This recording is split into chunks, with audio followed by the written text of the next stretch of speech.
All right, Zach, thanks for being on the Maley Way Podcast.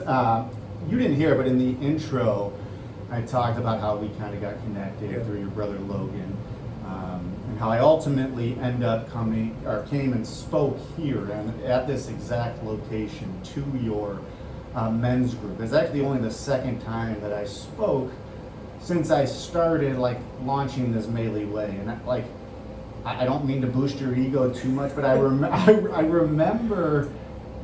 told my wife this, and I remember driving home, and I almost had and it wasn't from my speech, although I think that went well.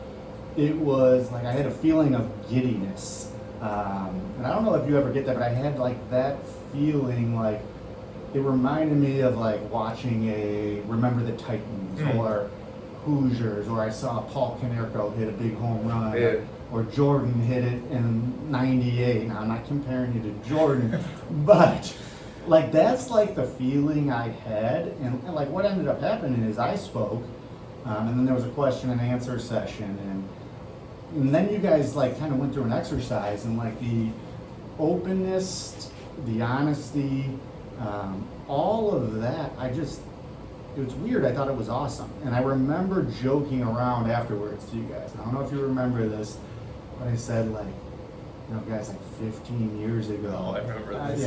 I and me and Zach are teachers, so I can't really say it, but I said it 15 years ago, I would have thought all of you guys, including myself, were a bunch of P words. Now you can interpret what that means.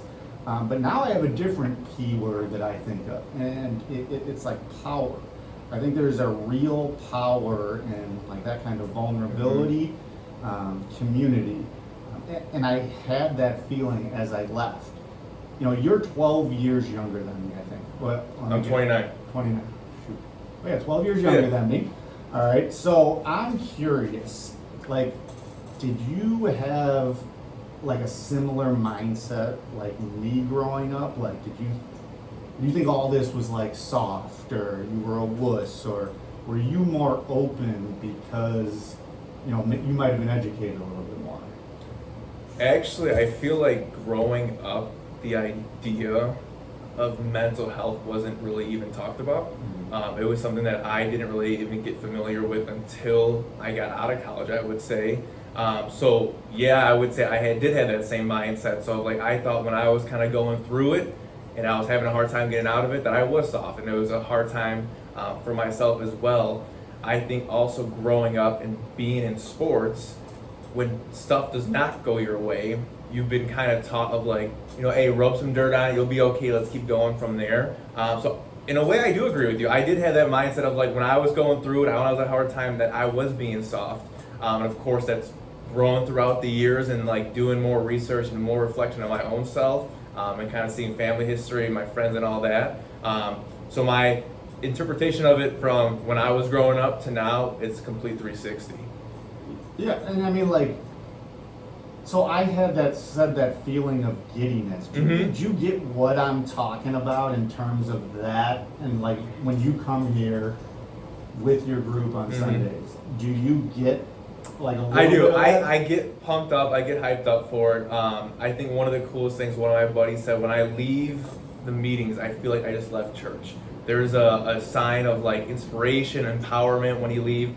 I get goosebumps sometimes when I'm just making the activities. I really enjoy putting this content out there and then seeing it unfold when we meet with the guys and everything. And I think what's cool too, I get the giddiness when we bring in speakers that can relate to our stories, or I'm hearing buddies of mine that I haven't heard their story before completely. So I think that's where the giddiness comes from, the conversations that we have.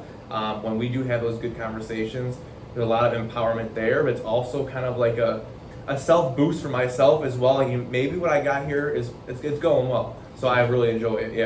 Yeah, I mean, I think it's I don't know, I think of how I would have thought it's soft. I would have thought it's weird. That's what I would have thought. But then when you think about it, most good stuff happens out of weird. I even the uncomfortable feeling. Yeah, absolutely. Even as a coach, somebody who's revolutionized the game, football, basketball, everyone thought that dude was weird at some point because he was doing something that was different and foreign. And I almost embrace the weird now. Yeah. And I think you might feel the same way with that. Well, yeah, even on our flag and on my shirt, our first pillar that we talk about is being uncommon. And I think that goes from doing these weird things, being these uncommon things to help yourself kind of break out of yourself, help others as well.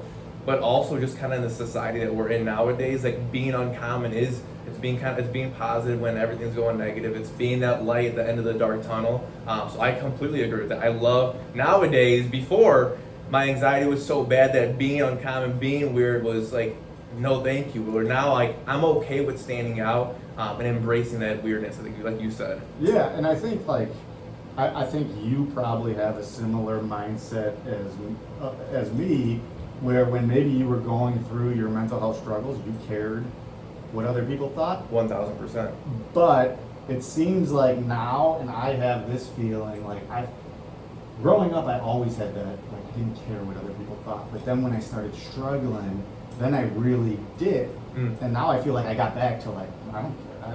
Whatever, you think it's weird, like, I don't care. Like, Yeah. And it seems like you kind of have that mindset a little bit. Yeah, 100%, definitely not. I feel like growing up, and I would say especially in high school, that's really where I saw more of my mental health struggles, were like that anxiety piece, the self-worth, the self-identity. It's almost kind of like the imposter syndrome, where like on the outside, everything's okay, I'm fitting in with the crowd, but behind closed doors, like in my own head, like I'm failing, I'm not doing well.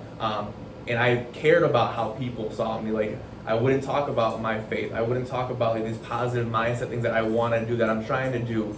But now it's kind of like, and I get it from the speaker, David Goggins.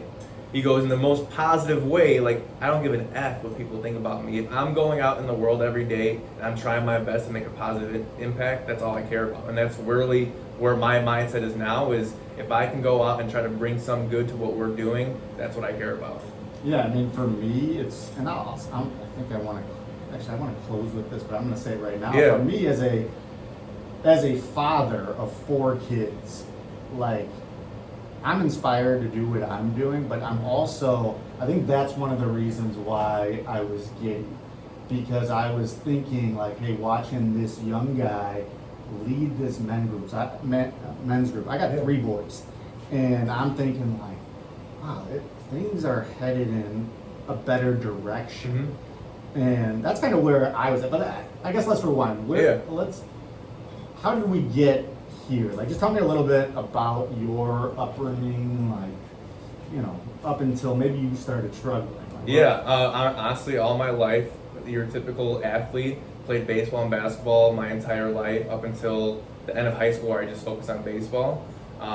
Phenomenal family, phenomenal community. I can't complain about anything there. I'm very blessed. But I think in high school was where I did see more of my mental health, or as I said before, the idea of anxiety, the self-worth, where it became such an impact on my life, but also my social life, where I would be getting sick to my stomach every day going into school. I would get sick to my stomach being at school dances. And like then sick, like vomiting, like, or sick, like... A little bit of both, yeah.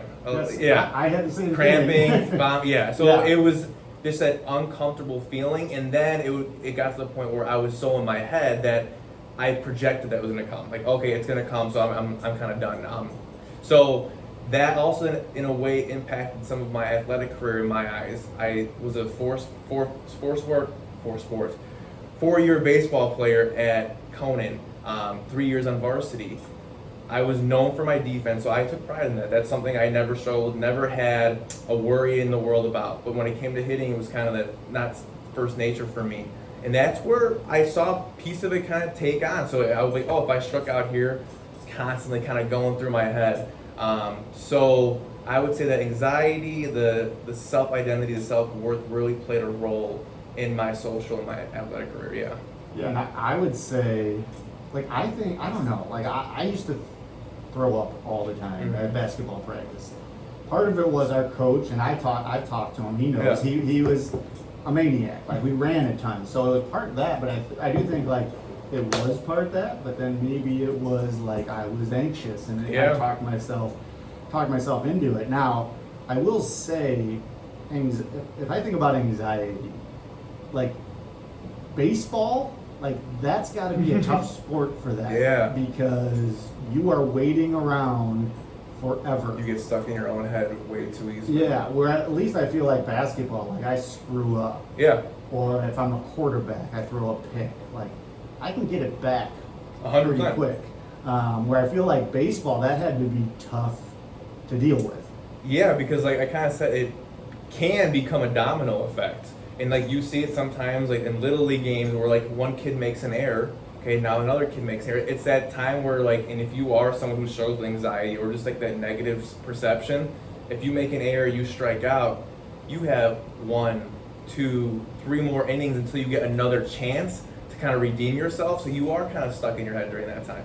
Now, how long did that stick with you? I mean, I'm sure it's I just think you probably found a way to change it, but. It's weird in a way because for the athletic piece of it, I only saw it when I played high school baseball at Conant. Okay. So during the spring season, I struggled. And then during our summer travel season where it's more laid back, I was a whole different player. Mm-hmm. When it came to the social piece, that was only a school thing. Any school, like dances, any time going to school most of the time. But like once summer hit and I'm just doing a different routine, that was fine. But I would say that social piece of it, all that ended when college hit. I viewed college more as that second start, that new refresh. Don't know a lot of people. I just know my baseball buddies there. So I would say the anxiety piece on the outside, like the physical, like being sick and everything, definitely ended when college started. No, okay, so when you were going through the anxiety in high school, did you tell anyone, or was it just kind of like... So it's tough because I feel like at first I denied it. Yeah. I didn't think it was anxiety, and it was more conversations I would have with my mom. And her and I would have conversations, and then it was my girlfriend, who's now my wife still to this day for 15 years now. Oh, nice. Yeah. Very similar to my story, too. I have a high school girlfriend. Yeah, exactly. But most of it was kind of just fighting that struggle alone. I was almost ashamed to speak about it because I also, at that point, didn't really know, like I said before, what that mental health piece was and how I could cope with it, yeah. So, in college, it kind of went away. Like, you think it was anything you started doing, or do you think it was maybe less pressure, or do you think? I would say I was someone who also in high school struggled with self-confidence. Yeah. In college, I got huge into working out. Yeah. I would call working out my saving grace in a way, and it's something that I've just fallen in love with. Some people have talked about, there's a question that was posed at one of our meetings, and it was like, what comes first, being physically strong or being mentally strong? And a lot of people want to say mentally strong. For me, it was becoming physically strong led to me getting mentally strong, and now, at the person I am today, being mentally strong is more important than being physically strong. Gotcha. So becoming more active in the weight room, playing baseball, being around a good group of guys, being with my buddies practically all day because we're in dorms, it was almost a sense of like relief in a way. There was not much pressure. I loved what I was doing because I was going into all education stuff. Yeah. But yeah, I would say that anxiety piece of going into school every day definitely was relieved from just being more active in what I was doing outside of baseball. So you became, as you got into college, you became more active in terms of working out. Yeah. Like way more. Yeah, working out, really focusing on like speakers. I loved motivational speaking. Yeah. Myself, I thought I could never do it. Yeah. But like Inky Johnson, Eric Thomas, or David Goggins, like those guys I fell in love with, and I feel like Inky Johnson for sure really helped shift a lot of my perspective and how I viewed life and how I approached life as well. And that's kind of where that backstory of Me2We comes from, is one of his quotes that I kind of entangled in. But being active in like more so like my mindset practices, working out, and just honestly just building a good group of guys around me, that's really helped me get through college. Yeah, I mean, I think for me the same thing in terms of the working. Now I'm not a lifter, as you can see. if you can get a good video, Zach's arms are way bigger than mine. I've never really been into that, but like when I was coaching, I got away from doing anything. Like I just got so focused on coach. And then once I, really started struggling, that's when I started making a commitment. Like I gotta find a way.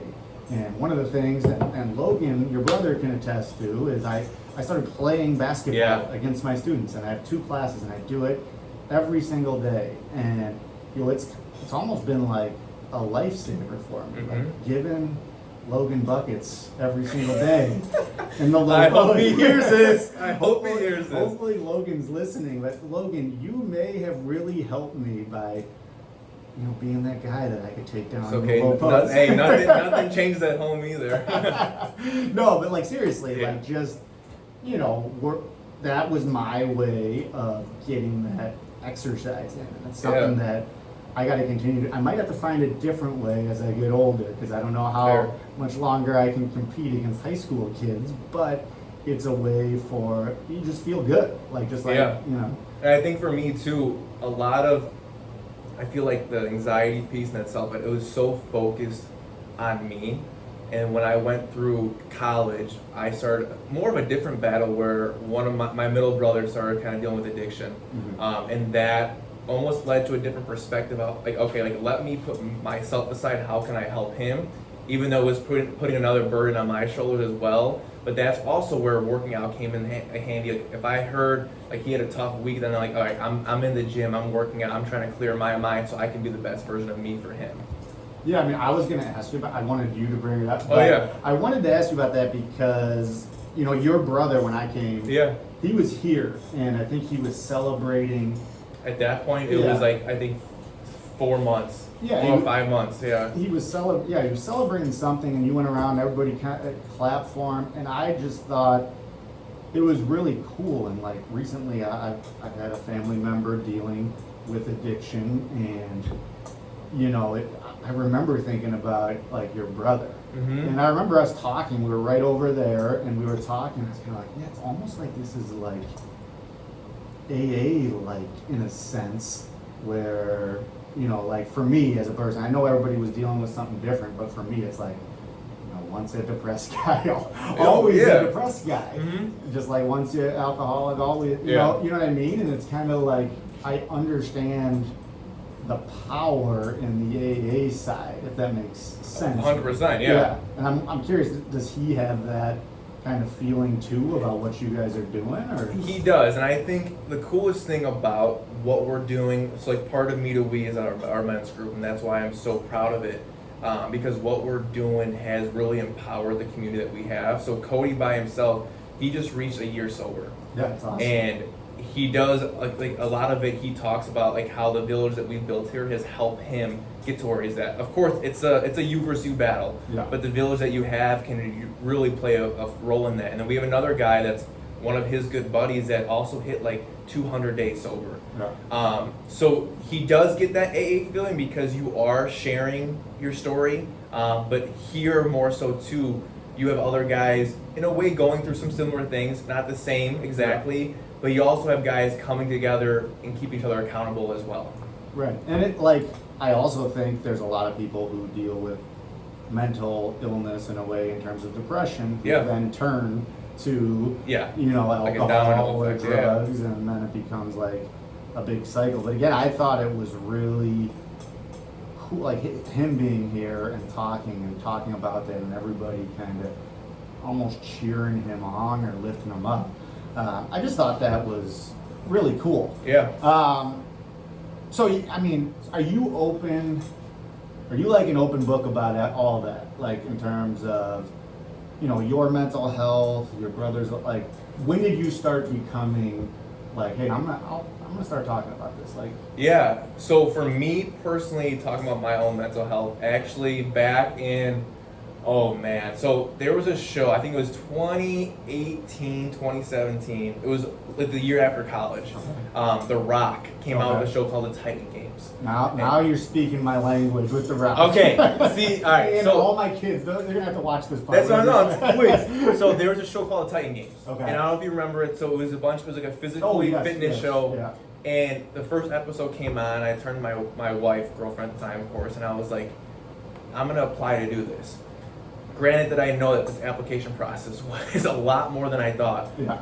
But the coolest thing about it was they wanted you to send in a 3.5 minute video about yourself. Mm-hmm. Struggles you've been through, who you are, what motivates you. And I really took a liking into talking about it, building these visuals for it, and just training towards it, and then kind of putting my story to life in a way. Yeah. And when I ended up posting that video, even though I didn't have to. I posted that video, and like I took a lot of pride in it.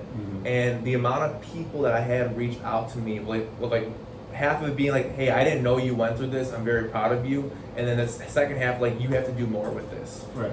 And I continued to I never had social media. A couple years later, hopped on Instagram, started doing some like motivational videos with stuff like I've learned and everything. And then along came Me2We, and that's where our Me2We really focused on. At first, it was a little workout Zoom thing that we did during COVID, keeping guys accountable, bringing in some motivation, inspiration. But it was also part of where like I started to take the head lead on all this, because guys were like, okay, Zach knows what he's doing on the workout side, and he's really building himself mentally as well. And I took pride in that, because being the person that always needed to go to people in high school and college, and now having people come to me was an amazing feeling. Yeah. And with Me2We, and I will probably talk about it eventually as well too, it just continued to progress where like I know the shit that I went through. Sorry. We can believe it out. I know what I went through, and I know a lot of people around me, and even being a teacher of students that probably go through the same stuff. And I believe that we've talked about during our men's meeting is like one day your story will become someone else's survival guide.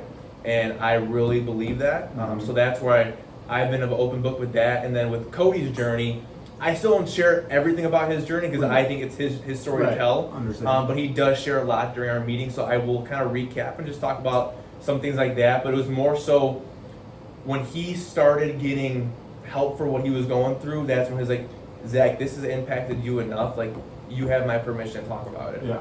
So yeah.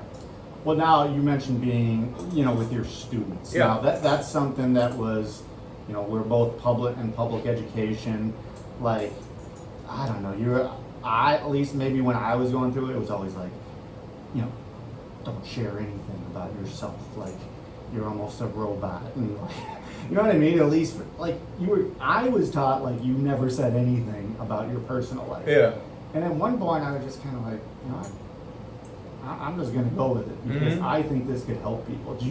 Now you teach younger kids, so it's a little different. But like, how are you in terms of bringing your personal side in with your young kids? Yeah, so I think it's two different, like I work with sixth graders as well, so they do understand it, kind of going into junior high and everything, but for my younger kids, it's not so much like sharing my own personal story. What it is trying to tie in what we're doing Me2We into my classroom. So like I start off every class with a positive mantra. We go through like these statements and everything, what it looks like to actually live up to them. I have Me2We wristbands in my classroom, and I have a Me2We wall that I allow kids to bring in, like, tell me or show me what helps you shine your light in your life, and they will bring in stuff like that. So for the younger kids, it's more so kind of trying to embody what we're doing with Me2We and bringing it into my classroom, because I believe connection is key.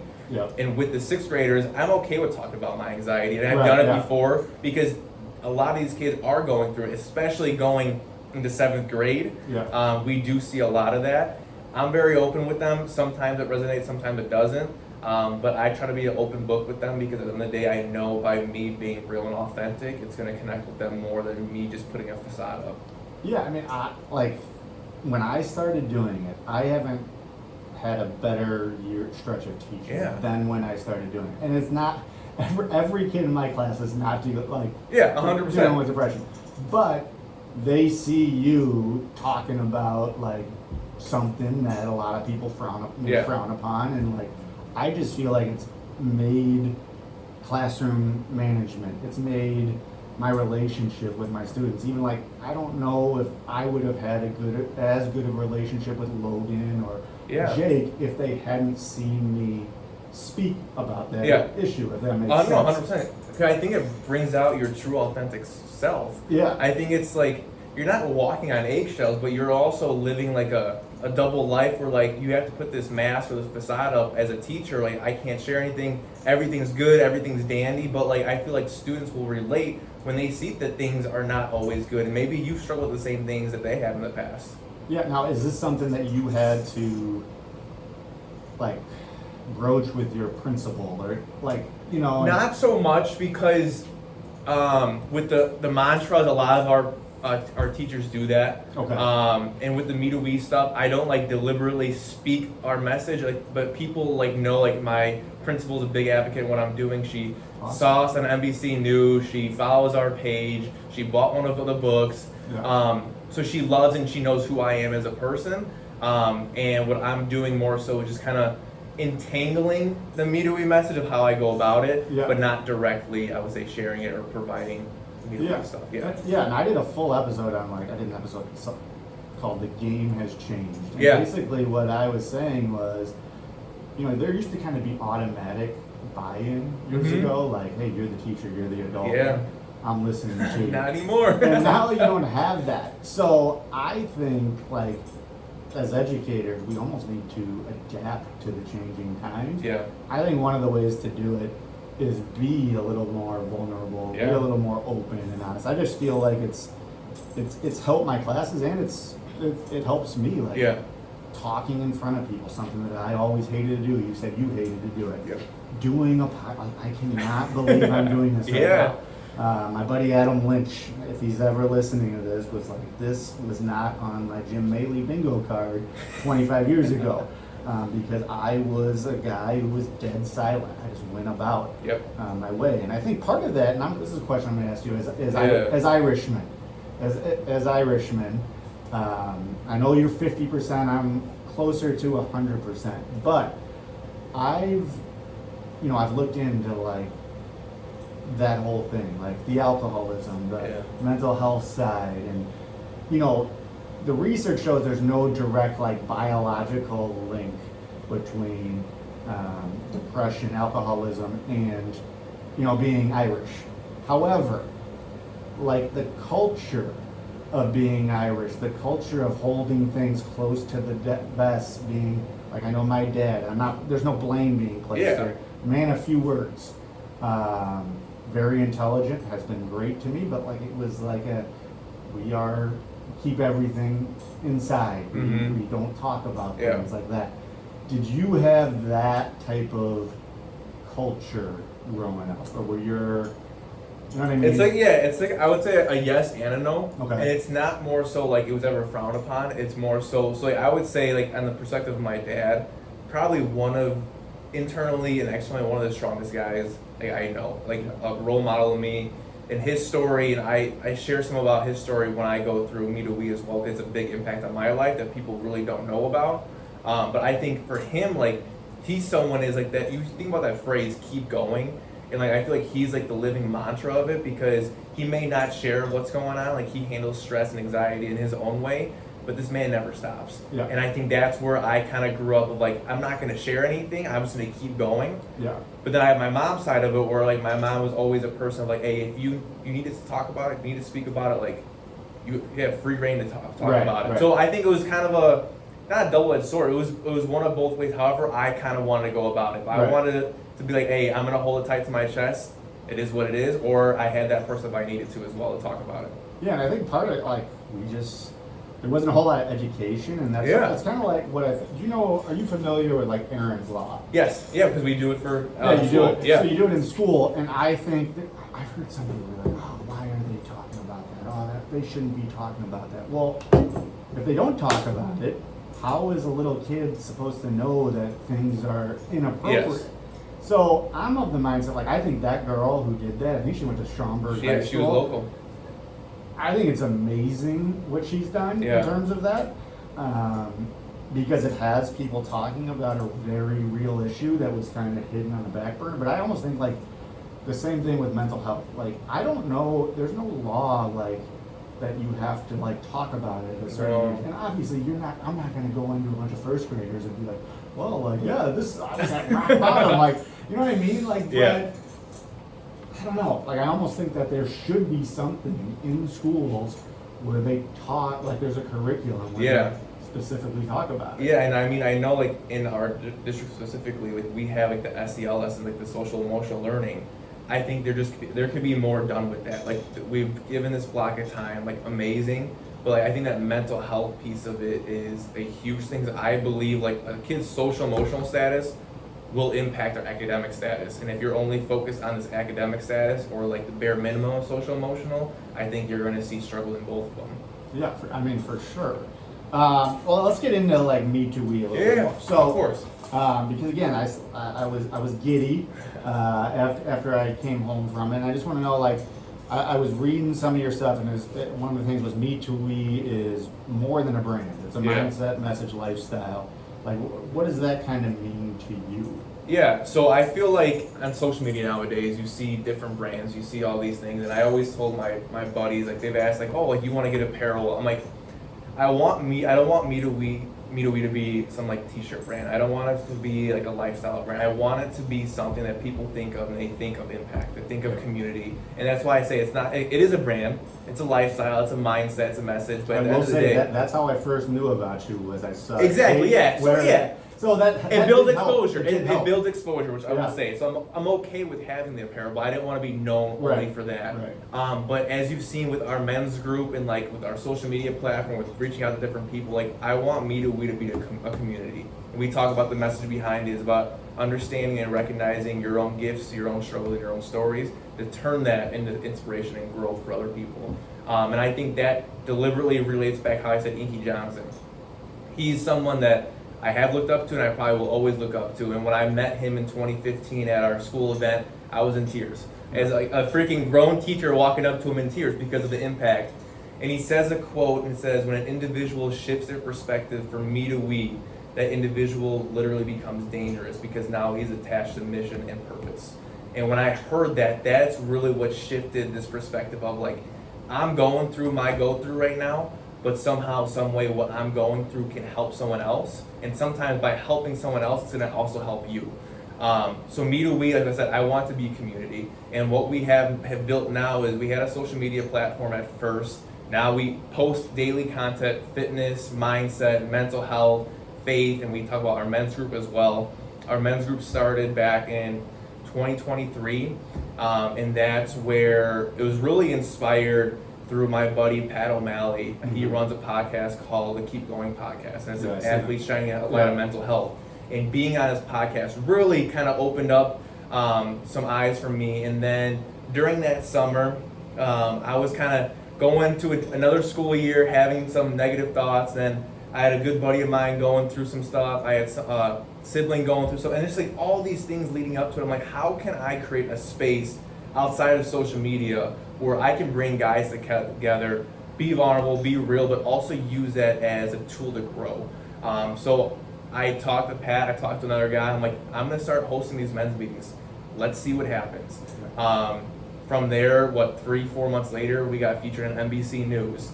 So it started. Lauren Petty, right? Lauren Petty, yeah. One of my sister's really good friends, and I saw that. When I saw it, I was like, wait a minute, that's Lauren Petty. Yeah, so they came out, they interviewed me, they had some like footage of our group and everything, and then even from there, more people started buying into it. And like Me2We, it is a men's group on the side of it, but it's not only for men. Me2We, it's a message, it's a mindset for everybody. I think anybody can live by it, and I say I live by it and I die by it. I love it. Yeah. And now, just as of April, we've officially turned into an LLC, which is just a business term of it, whatever. And what I want to do now is what we do for our men's meetings, with our self-reflection activity, our discussions. I want to start bringing that into schools, into organizations, into sports teams. Like in July, we are lined up with a logistics company. Like we want to get in just to shine a light.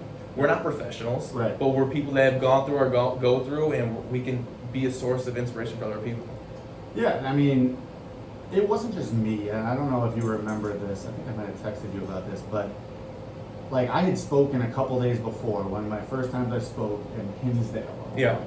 And there was someone there, and they were saying how their husband was in a real bad place, and they were like, I wish we could have gotten him here. When's the next time you're speaking? And I was like, well, it's up in Elk Grove, which is, I don't know, 40-minute drive up here. And like, he came here with his, I think it was his brother-in-law. And I don't know if you remember, but he reminded me of myself at one point. Like, he was in like a real bad place.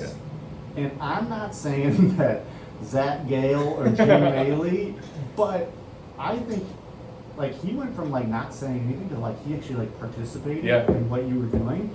And I know there were other things involved, but I can honestly say I bet him seeing a bunch of dudes talking about that stuff at least made him do whatever. Because now I've talked to someone that knows him and said it's been a complete turnaround, and the guy is doing great, and like he doesn't even remember a lot of the stuff from the year that he was in that. And you know, I know it might not seem like it, or you might not often hear the success stories of what you're doing, but I do think that could have contributed to it. I appreciate it. Yeah, and I mean, I'm sure you're gonna, you know, all the stuff you do online, all the stuff you do with your men's group. You're not gonna know like the direct. You're not gonna know it. And Yeah. eventually, someone's gonna they'll email you, they may call you. That's gonna happen. But to me, that was a big win for myself, and hopefully you can see that maybe it was for you as well. 1,000%. And I think the cool thing is too, is that throughout this process and journey, which I've fallen in love with. Like at the end of the day, I don't care what the end result is with Me2We. Like I love what we're doing and how we're doing it. And like having people that I went to high school with that I haven't talked in years, like reach out to me and like kind of applaud what we're doing, or like being an inspiration, or having guys that I haven't talked to in years like show up for a meeting.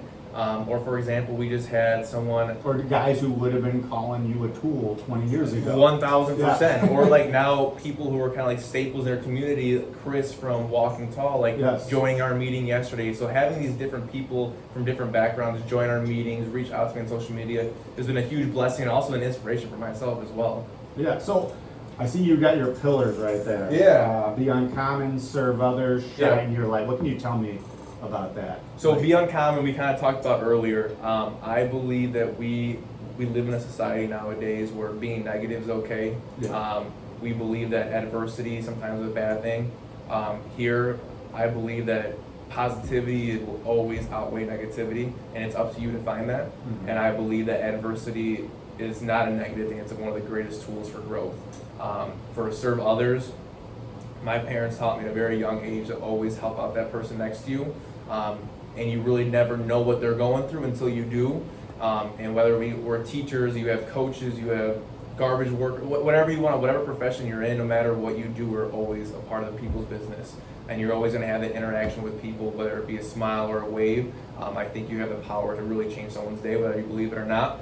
And the last one is shine your light. It embodies being uncommon, it embodies serving others. And like I said, shining your light, it's about recognizing your gifts, your struggles, and your stories, and then taking that to use it for inspiration and growth for other people. Nice. Well, and I think one of the things that you talked about is like me, like you would never have been doing this a while back. So, like how did you get to that point? Like, what was it? Just something you got over it, or like? It's weird. I don't want to say I can ever get over it, because I feel like even doing things like this, there's always that little bit of like, not anxiety, but that nervousness. And it's more so now, not that I care about what other people think, it's because I care so much about this. But I would say how I got out of it, I still attribute a lot of things to just started working out and training. And as crazy as it sounds, it really got me into a positive mindset, a positive space about who I am, who I want to be. I've always been someone who was a hard worker, but I would attribute it to being like, okay, I'm a hard worker in front of coaches. I'm a hard worker when people are looking, which in college built me to be a hard worker when no one else is watching. When the lights are off and I'm by myself, am I motivating myself? Am I being Satan driven? I think me really focusing on me, investing time into myself, that helped me take what I went through and use it as like a superpower and a tool to now invest time in other people as well. So I would say, as I said before, really the art of not giving an F really helped me out. Now it's like, I know in my eyes and from the validation of others that I'm trying and I'm doing something positive. So why not just go ahead and do it? Yeah, no, I mean, I just think it's really cool, and I think my mindset has changed over the years to be, I was negative, like I was like a negative person, and people feed off that. They're both contagious. Yeah, they also want to get away from that. Yes. Where now I'm like more positive. Like I'll talk to people I don't even know, and I remind myself of my mom. Like my mom was like a very like boisterous woman, talking to people all the time, like a connector. And I feel like like you're like a connector. Like, hey, oh yeah, I know this guy. You should talk to him. Or yeah, like I just think that carries a lot of weight in terms of, you know, improving other people's health, 100%. but also yourself, like just being more personable and things like that. Yeah, and it's also, I think, in the quote I said before, I think your story one day will be someone else's survival guide. I think we all have different stories to tell. We all have different parts of our lives that some people know we went through it, or we didn't go through. But I think the more people we interact with, and like the community you build, the village you build, like I'm helping and inspiring you guys, but like I'm benefiting so much from it as well because I'm surrounding myself with people in the expertise, with the motivation, and all these different things where it's also helping me as well. All right, now here's the big here one. we go. Uh-oh. No, so I am. Okay. So I am a father of 4, and you just had your first kid. Yep. I will say fatherhood is the greatest, and I think you're probably experiencing that right now, but you're also experiencing some tough times in terms of probably lack of sleep for yourself. Just how has this shaped, how has being a new parent shaped like where you want to take this thing? You know what I mean? Like I feel inspired to do what I'm doing for the benefit of my kids. And, 100%. You know. I have 2 ways to answer that. First one, and I think when we found out that my wife was pregnant, the first thing I told her, I'm like, I'm going to be the example for our household. I'm going to be the example of fitness, our faith, and our mindset. Whatever happens, it's going to go through me, and I'm going to lead this family. And throughout our entire pregnancy, I told myself, like, I'm going to be the example. So when my kid has that time when he can look back and see, wow, like he's sitting across the table from somebody that he knows, like what kind of legacy, what kind of life did my dad help me live? That's where it kind of stands for me. And then the second piece of it, where I want to take this to, one of my buddies, and man, this hit me hard. One of my buddies sent me an Instagram post before Cohen was born, and it said the babies that want to be held the most are put into the lives of people that have to sometimes take a step back and give themselves some grace. Yeah. Well, my buddy likes to be held a lot. Yeah. And I'm someone who's always been on the go. I am very hard on myself most of the time. And having this human being, this blessing that I'm now helping being in charge of and leading a family with, it has helped me in a way slow down. Yeah. And I think it's a perspective shift as well. Like, you know what? Like, for the past 8 years of my life, my routine has been my everything. Like, 4 a.m., I'm in the gym by 5 a.m., like 8 years. So now it's, well, I'm going to get my workout in. Mm-hmm. Don't know when it's going to happen. It could be 3:30 in the morning. It could be 6 in the evening. But now it's a perspective shift. It's understanding that it's okay to give myself some grace, because I know at the end of the day, like, I will burn myself out if I don't. So I think fatherhood so far, and just even like leading up to fatherhood, it's taught me how to truly be the example for the people around me, and then 2, how to truly give myself grace. Yeah, no, and I think you'll see as they get older, certain things become a little harder, certain things become easier. You know, I feel like my wife and I, like, people will always say, like, your kids are pretty good. They listen, they do this. And I'm like, well, I mean, that's like intentional. Like, yeah. I mean, I'm not saying that, you know, there aren't some kids that just turn out to be bad. You know what I mean? No, 100%. I'm not saying that, but like, we are very intentional. Like, I'm a big believer in not like old school Catholic school discipline, not that, but like discipline. Like, if I say this is how it's gonna be. Or like, if I say come over here, you come over here. And like, when I say there's a consequence, I follow through. And it's not being a jerk. I'm not like doing it, swearing, and it's just like, this is it, and this is it. Yeah. You're gonna meet us there, because they're kids. Yeah. Like, you know what I mean? Like, they're kids. And I think from a mental health perspective, you know, I've done the research. They say how much boundaries help kids in terms of their mental health. Yeah. And you'll see that as you get older. The other piece of advice I have for you. So when your kid, he's gonna, what's his name? Cohen. Okay, so he's gonna grow up. With our first kid, we didn't do this that good. Okay. He's still good. He's turning out well though. But like, when he would like fall down and like get kind of injured, we would like I go heard over this. there. Yeah. And as we've had more kids, you've got to realize like these kids are very resilient, and like if you make a big deal about something, they're gonna make a big Yeah, deal. I've heard that. So like what I do and my wife, we just like kind of stand there and sit there. And some people on the outside, you're gonna get other parents That will who are jump in. like, oh, what is this guy doing? What a jerk father! But like really, I think. That's kind of the way to handle those situations. I agree. You know what I mean? Oh, I agree on that, yeah. Like, and it's not being mean. It's not, No. it's like, I'm trying to, and I tell our kids, like, this is how it's going to be. It's not because I'm not concerned. It's, I want you to bounce back up right away. 100%. I even do that. I almost have that same way of the way I teach too. Like, Oh, for sure. working with kindergarten students or first grade students, if they fall, their first instinct is cry or see how someone else reacts. And I think just the way that we respond to it will dictate how they respond a lot of the time too. Right. Yeah. So that would be. So we'll see that with my own kids though. But Or you'll see as you navigate. Oh God, as you navigate youth sports, you're gonna see just some strange things. We got a few on. years on that one. Yeah. No, I know, but it comes quick. And I think you got to have that same mindset, like you said, like how sports, what it's really meant for. Like, like you talked about resilience and bouncing back and overcoming failure. Like, I'm trying to keep that mindset.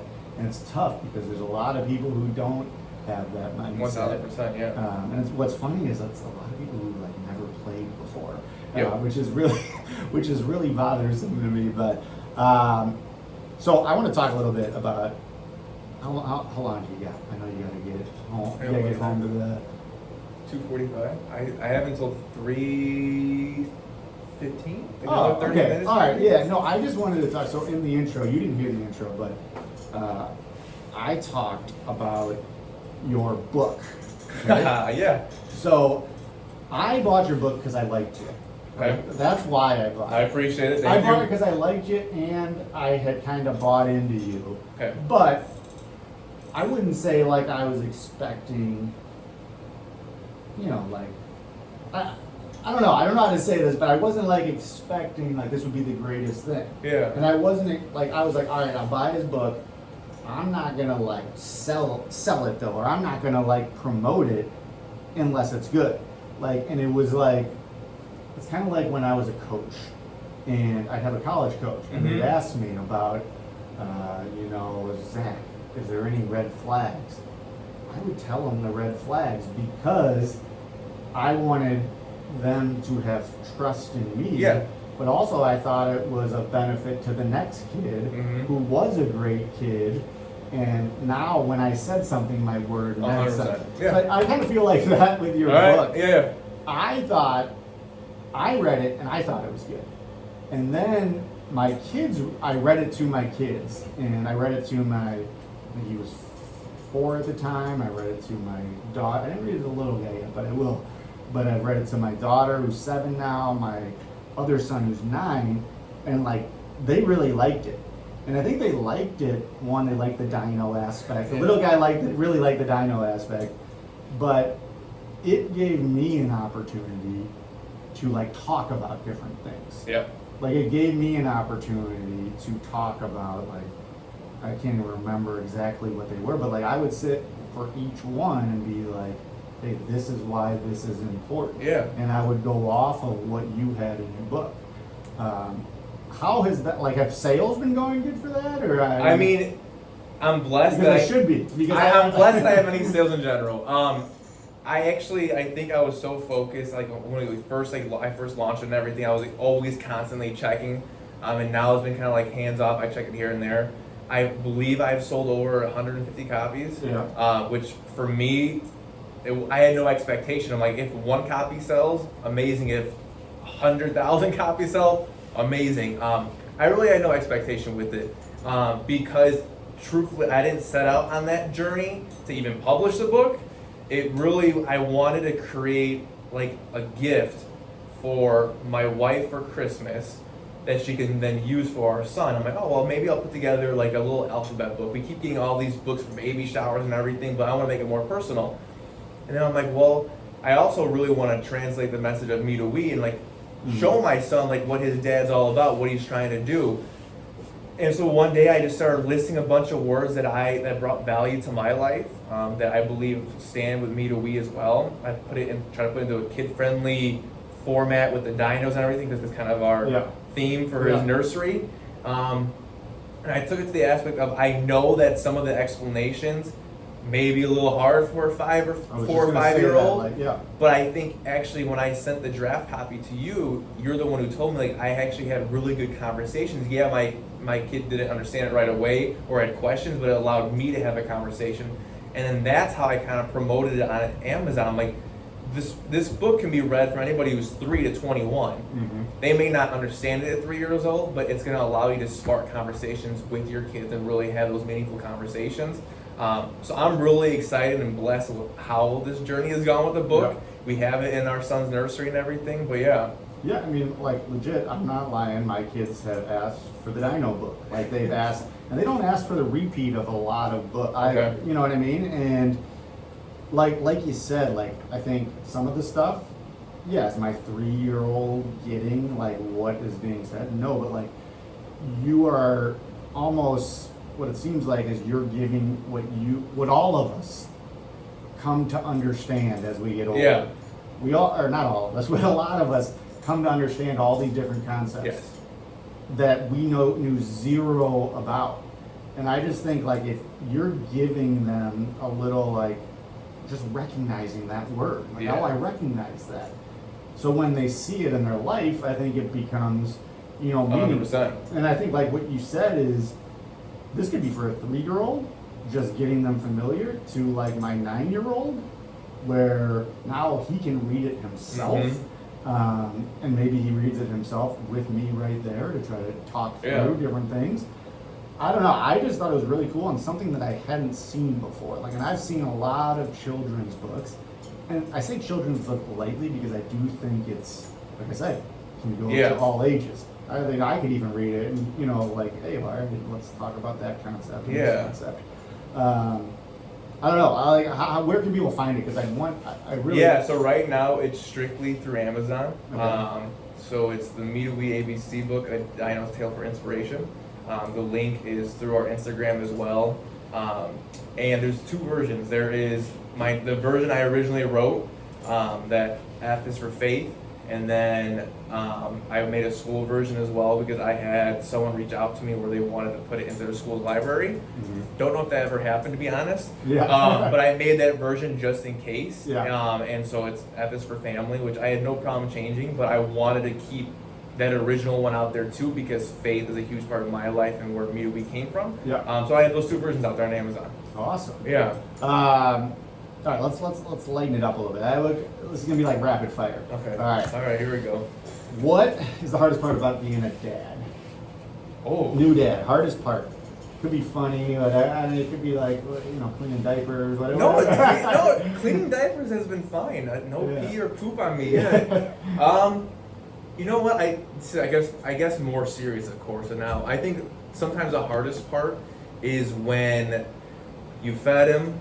You changed him, you try to put him down, and it's like you seem like you can't do anything right to kind of calm him down. I would say that's probably the hardest part. I think my wife and I have done a phenomenal job of creating this truly team aspect of like, hey, if you're struggling, I'll take over. If I'm struggling, you take over. But I think for me personally, like, it's more of a punch in the ego. Like, I can't get my kid to go to sleep. But I think for me, I would say that would be the biggest thing. I think going into fatherhood, I knew my time management would change a lot. So I wouldn't really say that's a struggle because it was more of an expectation. I knew that was going to happen. Okay. So how are you, like, here was my issue as someone who grew up and I became depressed. I was trying to grapple with the issue of mental toughness versus, like, a mental illness. And I considered myself mentally tough. I want to teach my kids mental toughness. But then I also want to teach them, like, hey, there is something different, and that's that mental illness side. Like, how are you going to try, maybe as a dad, to go about teaching that? I mean, I think you're already well on your way because you're talking about all this stuff. Yeah, I appreciate it. That's a tough question. I know, sorry, this was supposed to be rapid fire. I'm going to say, geez, it's very, very fun. No, and I think I say it's a tough question because I was kind of in the same boat of like, and I still in a way am like the idea between mental toughness, mental illness, like how do you find that safe gap of like, okay, I don't want to push this person too far because maybe it is more than mental illness and mental toughness.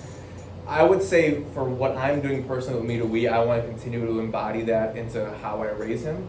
But I think having these open conversations and setting that platform and that space up right away, like my kid will know I'm going to push him because I believe adversity, controlled suffering, like that's all part of growth, but also knowing when there's limits that I don't want to break for him. Nice. Well, and it's tough. Yeah. The one thing, okay, so we can wrap up soon, but there was one thing I forgot to talk to you about that I wanted to talk to you about because it was something that when I came here, I think I remember mentioning something to you like, I think you could bring this to other places. And I think you're trying to go about and doing that with like your your workshops. Like how is that progressing? How do you think that's going? Like is it something that you think is feasible? I 100% think it's feasible. Okay. Because the reason I wanted to do more of that, like the workshop style, was like, yes, I'm a huge fan of motivational speaking, but I've also been that person that I've sat in front of somebody to speak and maybe I'm not the biggest fan of it. Right. And I also believe that you can listen all you want, but if you don't apply it, then there's no use in it. Right. Plus So you like, get to listen and then adjust to what other people are telling no, you exactly, in real time. yeah. So with the whole workshop thing, I'm like, how can we do two things in one? In a way where like myself and then the person that's gonna be helping with these workshops is Pat O'Malley, the other podcast host I told you about. And like we'll tell our story through it. We're gonna give this motivation. We're gonna speak about Me2We, but we're also gonna tailor them, the workshops, to the company, to the team, to the businesses, of maybe it's something they want to focus on. So like, for example, we're in the middle of finalizing a date for a logistics company, and they want to talk about controlling the controllable, and then kind of having that not work-life balance, but how do you, like when you leave work, how do you kind of go back and like able to give 100% into your relationships and your family and stuff like that. So we're going to tailor activities kind of like what we do here to then benefit the people that we serve. So the process of that so far, I've had some people reach out right away and more like asking what it's all about. So we're in the middle of right now of doing like a 2-in-1 session where we're going to do 2 workshops for this company, which I'm very blessed about. And then from there, it's more so having people reach out to me or my buddy Pat, who's also helping. He's huge into the sports world for his company as well. So he has resources that he's kind of branching out to as well. But like I try to promote it on social media with what we're doing. So we just kind of go from there, yeah. All right, I'll try to wrap it up. Well, what is one message that you would want people to come away after listening to you, or what, like something that you think you in particular are all about, or your Me2We movement is all about? Like, what is that one message? Investing time into yourself is cool. Nice. And I say it into the matter it's of not weird like we talked about. Yeah, Well, it could be weird, yeah. but it is cool. When I say cool is because I feel like when people, it is sometimes like you get this persona of oh it's weird or it's uncommon, like oh this guy just sits and he listens to podcasts. Oh he wakes up at 4 o'clock in the morning, he goes and works out. Or you have people that are like oh I'm gonna eat chicken or rice, I'm gonna stay healthy. Like you have these people that are doing uncommon things in their life, but if you look at their life, they're building something pretty cool with it. And so I think for me, in order to kind of break out of my anxious shell, it was investing time into myself. It was putting the time into the gym, putting the time into my mindset, my nutrition, my relationships.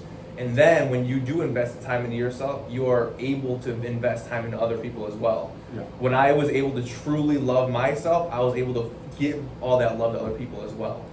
So my message would be invest time in yourself so you can invest time in other people. Show up for yourself so you can show up for others. All right, so you have come across really well, I think. Okay. Just in terms of me, and I don't get impressed by people easily, but I think I was really impressed by you before. I think people who listen to this are going to be impressed by you. Where can they find you? Where can they find you? This is your time to plug right now. Where can they find you? I want them to know everything, but you already talked about the book, and I 100% agree to the book. Zach's also a good follow on Instagram. I think you recently got on TikTok. Where can people take a look at your stuff? Yeah, so the biggest thing I would say is Instagram. That holds all of our content, 7 days a week that we're posting, as I talked about too. It's faith, fitness, mindset, mental health, also recaps our men's group as well. Through that, you'll have links to our website, which is Me2We.org, and that's also a link in our Instagram page. As Jim said, we are on TikTok now. It's something that I never really wanted to do because that whole social media influencer thing, it is what it is. But it's been another good way just to push out inspirational content for people. That's also linked to our Instagram. We have our book on Amazon, but I would say the bulk, if you want to get all the links and all the content, our Instagram page is where to go. All right, and again, I said this a little bit earlier, but I said to my wife, I'm going to look into your soul. I'm not going to look at. I'm not going to look into your soul. However, I do seriously, like, as a father, want to thank, and as someone who struggled with mental health, I want to thank you for what you're doing, because I do see what I used to see was the wrong P word. I see as power now. And I think it's a good shift. I think, from the time, maybe my father was growing up with it, you talk about this and somebody slapped you, to when I was growing up, you just didn't talk about it, and maybe you didn't talk about it. Now people are starting to talk about it, and I think it's good when people like us who didn't necessarily believe in it start to talk about it. Mm-hmm. As people who were naysayers in the past, I think just what you're doing is, really, really going to help out, and I just would encourage you to keep doing it. And I would love to have you on again in the future. Yeah. And we could talk about year one of fatherhood or whatever. Yeah. But I just want to thank you, and Yeah. I want to thank you for taking your time out of your day to do this. But I really appreciate it. No, of course. I appreciate those very kind words, and thank you for building this platform podcast. I know you said you never thought about doing it. Yeah. But even just getting connected with you through Logan, shout out Jake Parpet. Like, I heard of you because you were the Kona basketball coach, but I didn't know who you were. And like digging more into your story and then seeing what you were doing with the Maley Way, it's been phenomenal to watch. And I know you're also growing as well through social media and through everything that you're doing. So please, like, what you're doing as well. Like, I know it's, like you said, it was a 12-year difference. Like, I don't really think age is the factor here. What it is, like, you have two people trying to make an impact in a positive way. And like even like yesterday, our meeting yesterday was to be a man. What it means to be a man, like how you talked about, like, we didn't talk about it when we were younger or back then. I think what we talked about yesterday was like vulnerability is not a weakness. I think vulnerability is truly a superpower that can connect all of us together. I appreciate that. Yeah, and that's another, before we go, one of the other things I wanted to mention, which I thought was cool about your group, there was dudes who were 17 or 18 years old here, and then there were guys who were in their 40s and 50s here at the time. I just think that's cool because these young guys, like, as much as they say they don't look up to older guys, I think they follow the older guy's lead. And when you 100%. see an older guy being like, hey, like, this is real, like, we need to talk about this kind of stuff. I just think that's another really cool part about your group that you have. I appreciate that, and I think too, and I tell people, I take pride in how we have it set up and like the dynamic and community that we've built, because you have, like you said, we have guys that are 16 years old all the way up. The one day we've had 40. We had my dad in here. He's in his 60s. Like, we've had people from all walks of life. We have people in construction. We have teachers. We have guys in business. All that you can think of coming here and under one roof and sharing things that are going on in our lives that are going to help us grow, but also in a way just help us feel like a sense of relief. And we talk about how we all have those different backgrounds that will in some way help each other out. Yeah, no, absolutely. And again, thank you for coming out, and thank you to everybody for listening to the Maley Way. You can find this on Instagram at, at the Maley Way, TikTok at the Maley Way. You can check out the website at themaleyway.com. I would love to keep doing this, but I need people, and me and my wife said it last time, you need to share, rate, follow, whatever you need to do on any of those podcasts where you get your podcasts, because it helps, get this out there and get the word out there if we can. So please do, and remember, sharing your story can help others, but it can also help yourself, because that's the Maley Way.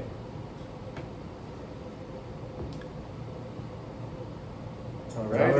Amazing. That was good. It was really good. Yeah. Besides it feeling like 105 Oh, I know. degrees, I'm I'm fucking sweating. Thank